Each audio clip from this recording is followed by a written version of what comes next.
നമസ്കാരം. നമസ്തേ. അരുണാചൽ പ്രദേശിന്റെ നമുക്കറിയാം ഇന്ത്യയുടെ ഒരു അവിഭാജ്യ ഘടകമാണ് അരുണാചൽ പ്രദേശ് എന്ന സംസ്ഥാനം. പക്ഷെ അതിന്റെ പല ഭാഗങ്ങളും ചൈനീസ് കീഴടക്കി അല്ലെങ്കിൽ അവരുടെ കൈവശമാണെന്നുള്ള തരത്തിൽ വരുന്നുണ്ട്. ഇത് പറയുന്നത് മറ്റാരുമല്ല, അവിടുത്തെ ഗോത്രവർഗ വിഭാഗത്തിൽപ്പെട്ട ആൾക്കാരാണ്. അവരിത് ആർമിയെ ബന്ധപ്പെട്ട് ആർമിക്ക് പരാതികളൊക്കെ നൽകിയിരുന്നു. പക്ഷെ ആർമിയിലൊക്കെയുള്ള പല ഇതും ഇത് തള്ളിക്കളയുന്ന ഒരു സത്യാവസ്ഥയാണ് അവിടെ ഉള്ളത്. യഥാർത്ഥത്തിൽ ഇന്ത്യ ഇത് പറയാൻ മടിക്കുന്നത് കൊണ്ടാണോ, ശരിക്കും ഈ പറഞ്ഞ പോലെ വെറും ഒരു കിംവദന്തി മാത്രമാണോ, ശരിക്കും അത് ചൈന പിടിച്ച് കീഴടക്കിയിട്ടുണ്ടോ? ഇപ്പം പല വിഷയം രാഹുൽ ഗാന്ധി അടക്കം പല നേതാക്കന്മാർ ഇത് പല സന്ദർഭങ്ങളിൽ പറഞ്ഞിട്ടുണ്ട്. നരേന്ദ്രമോദിക്ക് ധൈര്യമില്ല ചൈനയുമായി ഏറ്റുമുട്ടാൻ, ഇന്ത്യയുടെ പല സ്ഥലങ്ങളും കയ്യേറിയിട്ടുണ്ട് എന്നുള്ള തരത്തിൽ രാഹുൽ ഗാന്ധി അടക്കം പരസ്യമായി പറഞ്ഞിട്ടുണ്ട്. അപ്പൊ യഥാർത്ഥത്തിൽ ഇതിന്റെ ഒരു സത്യാവസ്ഥ എന്താണ്?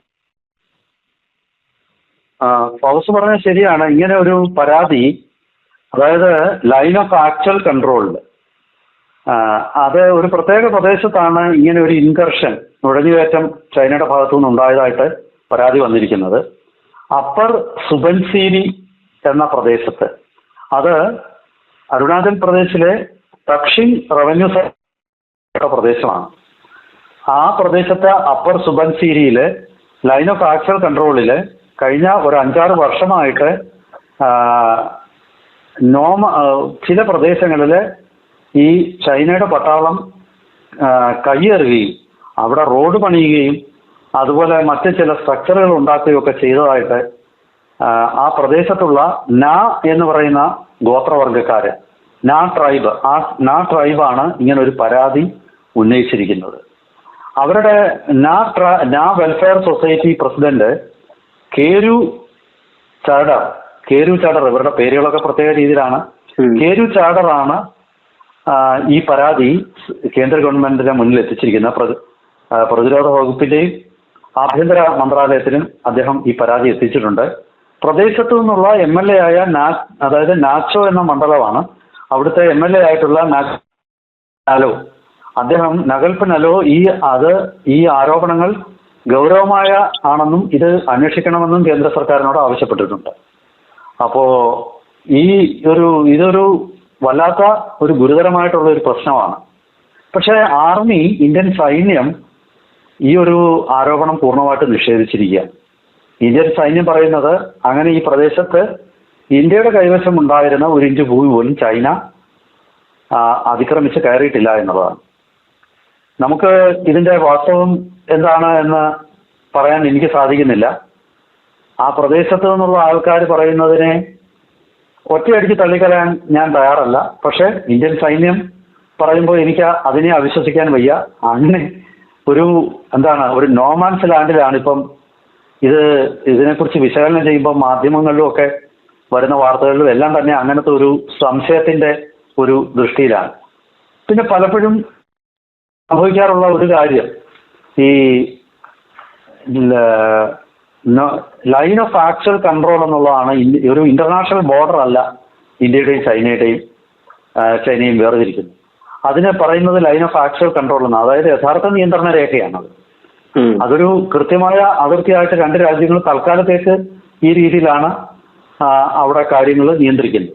ഈ ഒരു പ്രത്യേക ഒരു മാർക്കിങ്ങില്, ആ മാർക്കിങ്ങിൽ ഇത്ര ഭാഗം ഇന്ത്യയുടേതും ഇപ്പൊ അപ്പുറം ചൈനയുടേതും എന്നുള്ള രീതിയിലാണ്. ഇവിടെ ഈ നോമാൻസ് ലാൻഡ് എന്നൊരു പ്രദേശം, അതായത് ഈ 2 കൂട്ടർക്കും അവിടെ കയറാം.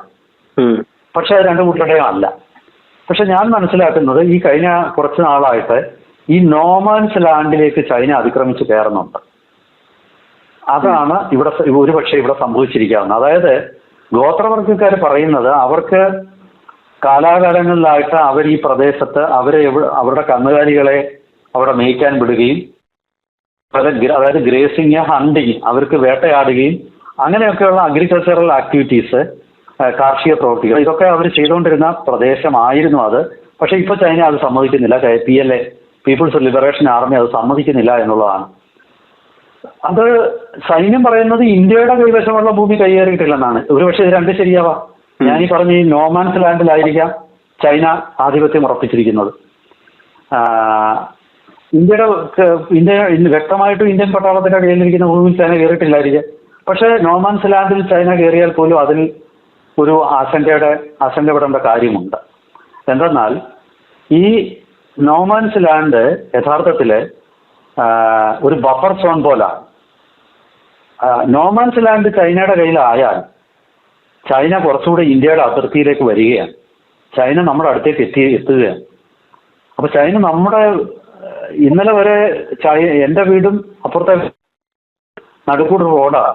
അപ്പൊ ഞങ്ങൾക്ക് തമ്മിൽ ഈ റോഡിന്റെ ഒരു അകലമുണ്ട്. എന്റെ അയലത്തുകാരൻ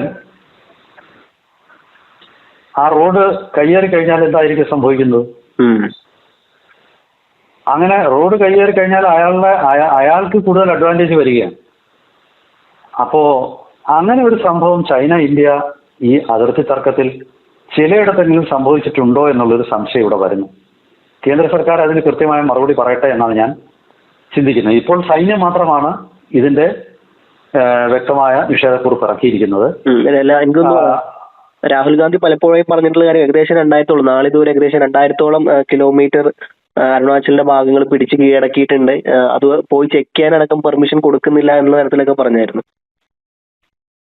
രാഹുൽ ഗാന്ധി കാലാകാലങ്ങളിലായിട്ട് ഈ വിഷയത്തിൽ അദ്ദേഹം ആരോപണം ഉന്നയിക്കുന്നുണ്ടോ എന്നുള്ളത് ശരിയാണ്. അദ്ദേഹം ലഡാക്ക് ഉൾപ്പെടെയുള്ള ചില പ്രദേശങ്ങളിൽ അദ്ദേഹം അവിടെ പോവുകയും അവിടെ ഈ പറയുന്ന അവിടേക്ക് ആൾക്കാരെ പ്രവേശിപ്പിക്കുന്നില്ല ഒരു പരാതി അദ്ദേഹം ഉന്നയിച്ചിട്ടുണ്ട്.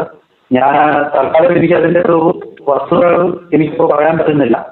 പക്ഷെ കേന്ദ്ര സർക്കാർ ഇതിൽ വളരെ കൃത്യവും വ്യക്തമായിട്ടുള്ള മറുപടി നൽകുമെന്നാണ് ഞാൻ പ്രതീക്ഷിക്കുന്നത്. പിന്നെ ഈ അരുണാചൽ പ്രദേശിനെ സംബന്ധിച്ചിടത്തോളം ചൈന എപ്പോഴും വലിയ അവകാശവാദം ഉന്നയിക്കാറുണ്ട്. അരുണാചൽ പ്രദേശ് തങ്ങളുടേതാണ് എന്നുള്ള വലിയൊരു അസർട്ടീവായിട്ടുള്ള നിലപാടാണ് ചൈന എടുക്കുന്നത്. അവിടെ ഈസ്റ്റേൺ സെക്ടറിലെ ഏതാണ്ട് ഈ പറഞ്ഞതുപോലെ ഒരു 1000-ലധികം കിലോമീറ്റർ ദൂരം വരുന്ന സ്ഥലത്ത് ചൈന പലപ്പോഴും അതിർത്തി ലംഘിക്കാറുണ്ട്. അവിടെ ഈ അരുണാചൽ പ്രദേശിലെ വളരെ പ്രധാനപ്പെട്ട ഒരു കേന്ദ്രമാണ് തവാങ് എന്നൊരു ടൗൺ ഉണ്ട്, ഒരു പ്രദേശമുണ്ട്.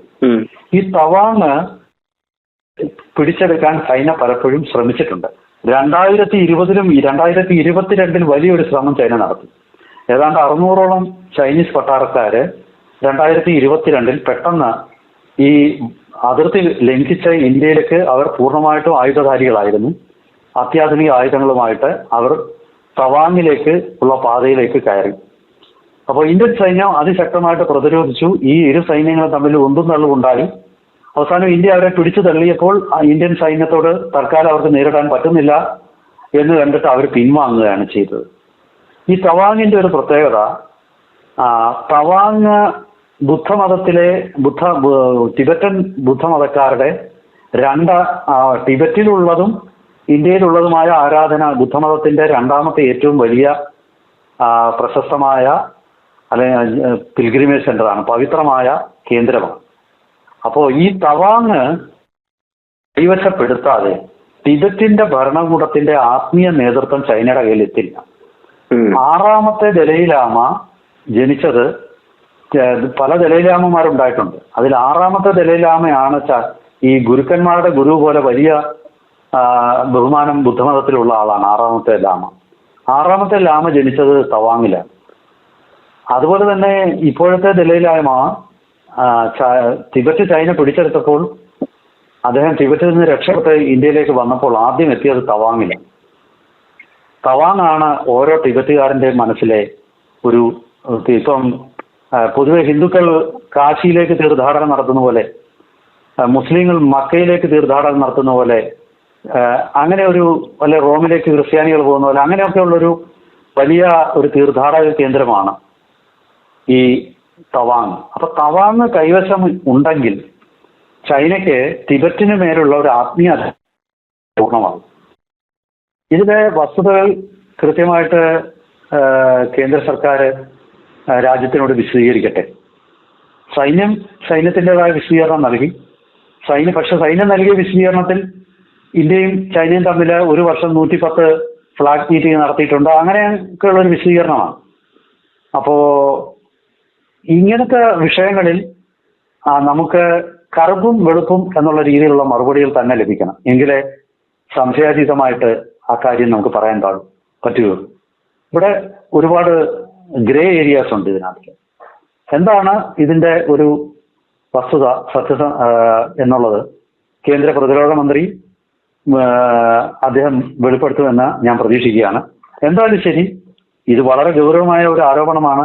കാരണം ചൈനയുടെ മുന്നിൽ ഇന്ത്യ മുട്ടുമടക്കുന്നോ എന്നുള്ള ഒരു ആരോപണത്തിന് അത് ഒരു കാരണവശാലും അത്തരം ഒരു ആരോപണം രാജ്യത്തിന്റെ അല്ലെങ്കിൽ സൈന്യത്തിന്റെ ഒരു മൊറേലിന്, ആത്മവീര്യത്തിന് നല്ലതല്ല. ഒരു ഇത്രയും സെൻസിറ്റീവായിട്ടുള്ള വിഷയമായതുകൊണ്ട് ഞാനിതിൽ കൂടുതൽ ഒന്നും തൽക്കാലം പറയാൻ ആഗ്രഹിക്കുന്നില്ല. എന്തായാലും കേന്ദ്ര സർക്കാർ ഒരു കൃത്യമായൊരു വിശദീകരണം ഈ വിഷയത്തിൽ നൽകുമെന്ന് നമുക്ക് പ്രതീക്ഷിക്കാം. തൽക്കാലം ഞാൻ കരുതുന്നത് ഇത് നോമാൻസ് ഏരിയയിൽ നടന്നിട്ടുള്ള ചില ചൈനയുടെ ചില നീക്കങ്ങളാണ്. ഇന്ത്യയുടെ കൈവശം ഉള്ള ഭൂമി ചൈന പിടിച്ചെടുത്തുവെന്ന് ഞാൻ കരുതുന്നില്ല. പക്ഷേ നോമാൻസ് ഏരിയയിലേക്ക് ചൈന കടന്നു കയറിയിട്ട് ഈ കൂടുതൽ ചൈന ഇന്ത്യയുടെ അടുത്തേക്ക് വരികയാണ്. അതെന്തായാലും ശരിയല്ല. ഇന്ത്യ അങ്ങനെയാണെങ്കിൽ എന്തായാലും ശരി, വരും ദിവസങ്ങളിൽ ഇത് സംബന്ധിച്ച കൂടുതൽ വാർത്തകളും വിശദീകരണങ്ങളും വരുന്ന മുറയ്ക്ക് കൂടുതൽ വിശകലനങ്ങളുമായിട്ട് നമുക്ക് വീണ്ടും പ്രേക്ഷകരെ സമീപിക്കാം. ഒരിക്കൽ കൂടി എല്ലാവർക്കും നമസ്കാരം. നമസ്കാരം.